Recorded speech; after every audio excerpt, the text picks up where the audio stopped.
কিন্তু এই যোৱা দুদিন ধৰি যিখিনি ঘটনা ঘটিছে ক'ৰবাত বক্তব্য দেখিছে আপুনি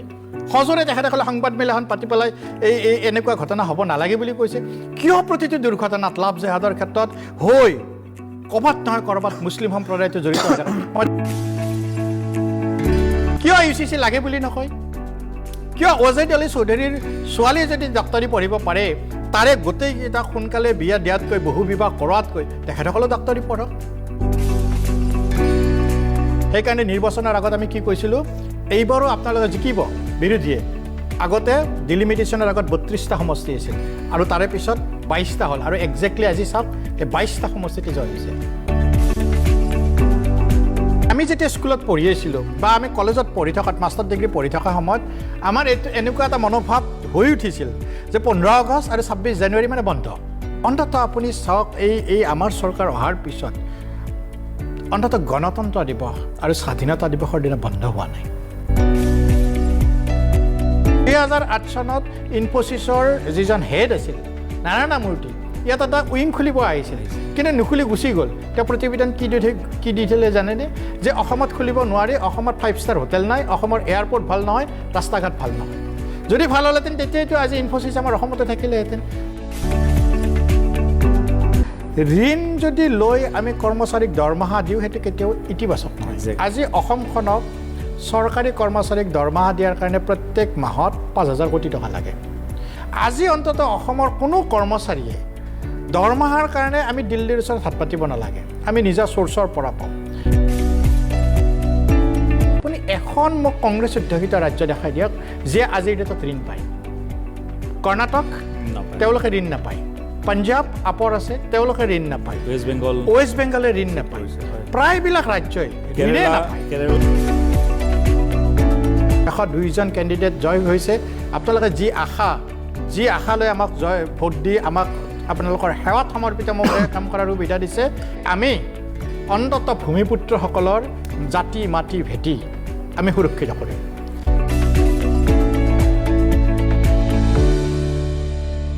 এই 2016 চনৰ আগত কোৱা হৈছিল যে জাতি মাটি ভেটি ৰক্ষা কৰা হ'ব কিন্তু আজি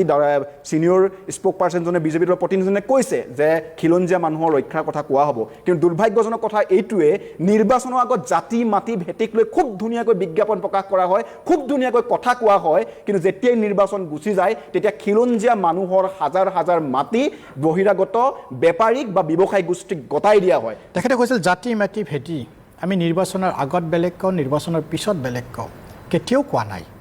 আমাৰ সংকল্প এটাই কোনেও চৰকাৰী ভূমি কোনো জলাশয় কেতিয়াও চৰকাৰী ভূমিত বহিব নোৱাৰে আৰু বহিব দিব নালাগে সেইটো এথিকেল নহয় এই যি চৰকাৰী নাথাকক এই মানুহবিলাক যে বহিছিল এই যে আমাৰ বটদ্ৰৱা গুৰুজনৰ আদি কৰি যে এই বিভিন্ন ঠাইত চৰকাৰী ভূমিবিলাকত বহিছিল কোনে বহাইছিল কোনোবাইতো বহাব লাগিব কাৰণ লখিমপুৰত যেতিয়া আমি উচ্ছেদ কৰিছিলোঁ 75 ঘৰ মানুহ কেনেকৈ ধুবুৰীৰ পৰা গ'ল 63 ঘৰ মানুহ গৈ পেলাই কেনেকৈ গ'ল লখিমপুৰত তেওঁলোকে ক'লে যে বানপানীৰ কাৰণে আহিছে বানপানী হৈছে ধুবুৰীত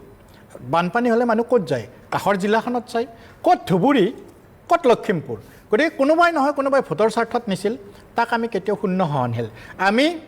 নিৰ্বাচনৰ আগত এই যোৱাটো বৰ্ষত আমি 1.5 লাখ বিঘা ভূমি বেদখল মুক্ত কৰিছোঁ এইবাৰ প্ৰতিশ্ৰুতি দিছিলোঁ আমি 5 লাখ বিঘা ভূমি আমি বেদখল মুক্ত কৰিম আৰু আমাৰ সেই সংকল্পক আমি সিদ্ধিলৈকে উত্তৰণ কৰিমেই দ্বিতীয়তে তেখেতে কৈছিলে কি জাতি মাটি ভেটিৰ কথা কওঁতে কৈছিলে মাটিবিলাক গতাই দিছে কোনো চৰকাৰে যি চৰকাৰেই নহওক আজি বিজেপিৰ বুলি বাদ দিয়কচোন ভাৰতত এখন চৰকাৰ দেখুৱাই দিয়ক যে চৰকাৰী নিযুক্তিৰে নিবনুৱা সমস্যা সমাধান কৰিব পাৰিছে কোনো পৰা নাই কোনো নোৱাৰে কাৰণ বছৰ বছৰ ধৰি মানুহৰ গ্ৰেজুৱেটৰ সংখ্যা পোষ্ট গ্ৰেজুৱেটৰ সংখ্যা বাঢ়ি থাকে গতিকে তাৰ কাৰণে আমি কৰিব লাগিব কি প্ৰথম কথা ইয়াত সৰু বৰ ডাঙৰ উদ্যোগ আহিব লাগিব য'ত আমি কৰ্মসংস্থাপন পাই আৰু উদ্যোগ আহিব লাগিলে মোৰ সকলোৰে প্ৰতি অনুৰোধ প্ৰথম আমি যেতিয়া স্কুলত পঢ়ি আছিলোঁ বা আমি কলেজত পঢ়ি থকাত মাষ্টাৰ ডিগ্ৰী পঢ়ি থকা সময়ত আমাৰ এনেকুৱা এটা মনোভাৱ হৈ উঠিছিল যে 15 আগষ্ট আৰু 26 জানুৱাৰী মানে বন্ধ এনে পাব্লিকলি ডিক্লেয়াৰ্ড হলিডে মানে কোনোবাই নহয় কোনোবাইতো বন্ধ দিবই অন্ততঃ আপুনি চাওক এই আমাৰ চৰকাৰ অহাৰ পিছত অন্ততঃ গণতন্ত্ৰ দিৱস আৰু স্বাধীনতা দিৱসৰ দিনা বন্ধ হোৱা নাই আন্দোলন বিপৰ্জিত পৰিৱেশ গতিকে যদি আৰম্ভণি হ'ব লাগে আন্দোলন বিপৰ্জিত পৰিৱেশৰ বিৰাট আটাইতকৈ ইম্পৰ্টেণ্ট লগতে মই অনুৰোধ জনাম যে বিজেপি মুখপাত্ৰ ডাঙৰীয়াক যেহেতু প্ৰায় 6,17,000 বিঘা ভূমি আমাৰ চাৰিখন ওচৰৰ ৰাজ্যৰ ওচৰত আজি তাৰিখতো আছে বেদখল হৈ সেইটো অতুল বৰা ডাঙৰীয়াই 25 মাৰ্চ 2025ত বিধানসভাত দিয়া তথ্য মই আপোনাক ডেট সহকাৰে কৈছোঁ 25 মাৰ্চ 2025ত অতুল বৰা ডাঙৰীয়াই বৰ্ডাৰ এৰিয়া এণ্ড ডেভেলপমেণ্ট ডিপাৰ্টমেণ্টৰ মন্ত্ৰীয়ে কৈছে যে 6,17,000 বিঘা ভূমি আমাৰ চাৰিখন ৰাজ্য মিজোৰাম মেঘালয় অৰুণাচল আৰু নাগালেণ্ডৰ দখলত আছে সেইখিনি উদ্ধাৰ কৰিবৰ কাৰণে মই ভাবো যে চৰকাৰে পদক্ষেপ ল'ব কি কৰিব লাগিছিল কওক যেতিয়া দুজন ভাইৰ মাজত যেতিয়া আপুনি বেলাক কৰি দিয়ে দুজন ভাই আমি একেলগে থাকিলোঁ বেলাক হ'ল তেতিয়া পিতৃৰ দায়িত্ব কি থাকে সীমাটো নিৰ্ধাৰণ কৰি আমি যেতিয়া এই গোটেই বৃহত্তৰ অসমৰ পৰা 7 ভনী হ'লোঁ তেতিয়া ৰাজ্যবিলাকতো ভাগ কৰি দিয়া হ'ল তেতিয়াই যদি সীমাটো নিৰ্ধাৰণ কৰি দিলে আজিতো হাইকাজিয়া নালাগিলেহেঁতেন দ্বিতীয় আপুনি এটা কথা কৈছিলে যদি তেওঁ যদি বিদেশী হয় আমি খেদাৰ হেৰি কৰিব লাগে আজি কি হৈছে জানে কোনোবাই ভোটাৰ আইডিখন পাইছে মানে লাহৰীঘাট জনিয়া বাঘবৰ মানকাছাৰ ঢিং এই দলগাঁও এই সকলোবিলাকত তেওঁলোকে ভোটাৰ আইডি পাইছে মানে যিজন অফিচাৰে দিছে সেই অফিচাৰবিলাকো সন্দেহৰ আৱৰ্তত আমি কংগ্ৰেছ দলৰ প্ৰতিনিধি আমাক ৰাইজে এইবাৰ বিৰোধী দলত আসন দিছে আমাক শাসন দিয়া নাই কিন্তু কংগ্ৰেছ দলৰ প্ৰতিনিধি হিচাপে আমাৰ দলৰ পৰা এটা কথা আমাৰ স্পষ্ট থাকিব যে বিধানসভাৰ মজিয়াৰ পৰা ছাত্ৰ ছাত্ৰী যুৱ প্ৰজন্মক গাঁৱৰ প্ৰত্যেকটো মুহূৰ্তত ৰাইজৰ লগত আমি থাকিম আমি কোনোদিন ৰাইজক বিপথে পৰিচালিত হ'বলৈ ৰাইজৰ বিপদত পৰিবলৈ নিদিওঁ তেখেতে কৈছিলে যে আমি যিমানকেইজনে আমাৰ বিধায়ক নহওক আমি ৰাইজৰ প্ৰতিটো কথাত মাত মাতি যাম যদি মাতে সেইখন পবিত্ৰ বিধানসভাত ধুবুৰীৰ বিধায়ক বেবী বেগমে মুখ্যমন্ত্ৰী মহোদয়ে যেতিয়া কথা কৈ আছিল UCCৰ ওপৰত তেখেতে প্ৰতিবাদ সাব্যস্ত কৰি মাজতে মাত দিছিল আৰু তেখেতে বক্তব্য কি ৰাখিছিল যদি মহিলাগৰাকীয়ে অসুস্থ হয় স্বামী দ্বিতীয় বিবাহ কৰাব পাৰে তেখেতে কিয় প্ৰথম কথা কি হয় জানে তেখেতে কিয় ক'লে নিজে ভয় খালে তেখেতে নিজেই দ্বিতীয় বিবাহ কৰা তেখেতে যিজন স্বামীক বিয়া কৰিছে তেওঁ দ্বিতীয় বিবাহ কৰা মই LOPৰ এই leader of opposition Wajid Ali Chowdhury এই ৱাজিদ আলী চৌধুৰী কোন আছিল তেখেতৰ আপুনি হিষ্ট্ৰী যদি চাই ৱাজিদ আলী মিয়া আছিল পিছতহে তেখেতে এফিডেভিট কৰি পেলাই ৱাজিদ আলী চৌধুৰী কৰিছে যি কৰিছে কৰক